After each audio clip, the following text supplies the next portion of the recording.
In this video, we're looking at matrix transformations.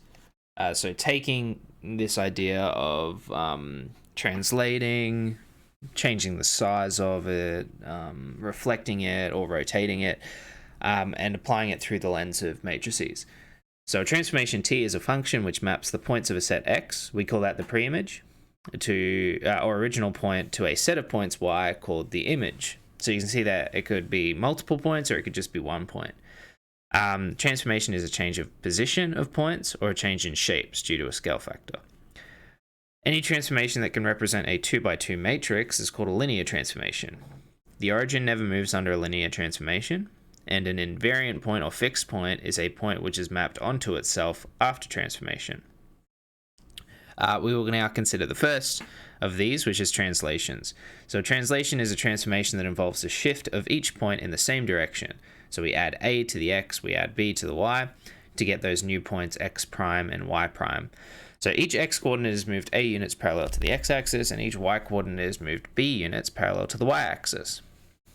The matrix equation for this is capital P prime, which is the image, is equal to capital P, which is the preimage, plus capital T, which is the translation. So in terms of matrices, that becomes x prime, y prime is equal to xy plus ab.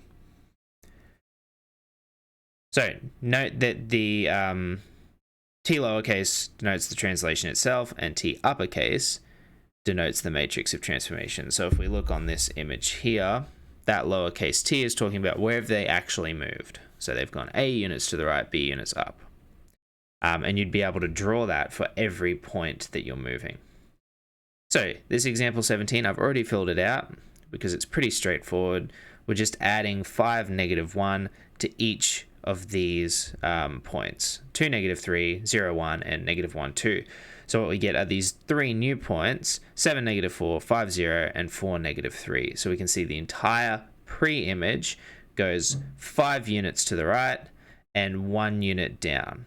So I would be able to draw at any point that lowercase t, which takes me from the pre-image to the image. I'll just undo that. Yep. Okay. Example 18. A little bit more complicated because now we're asked to find the equation of the curve y equals x squared.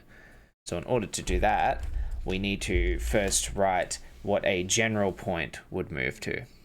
So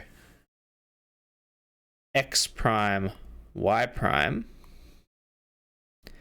is going to take our original points xy, or our pre-image, and we're going to add t, which is 1, -4. And what this gives us is 2 equations. X prime is equal to x plus 1, and y prime is equal to y take 4.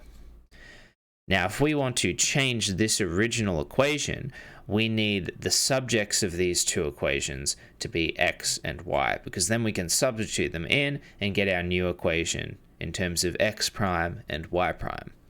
So x equals x prime take 1, and y equals y prime plus 4. So substituting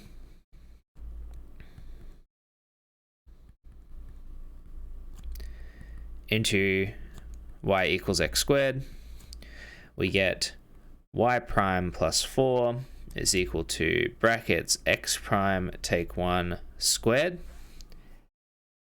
That's going to give us, we can take the 4 over to the other side. We're going to get x prime squared minus 2x prime plus 1 minus 4. And so y prime is going to equal x squared minus 2x minus 3. So that's the new equation we've had in terms of our translation.